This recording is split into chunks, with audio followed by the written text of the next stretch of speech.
อย่าลืมคำฝากเอาไว้กัน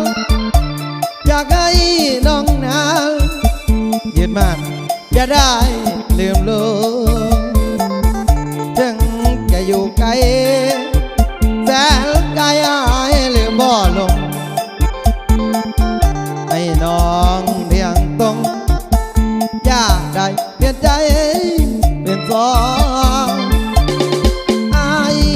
ลืมต้องบ่ได้ดอกนาเหมือนดังเอวาแต่งเอามาเป็นคู่จะอยู่หนใดต้องมีอายแน่นอนใครก็แย่งไปก่อนเด้อน้องอย่าได้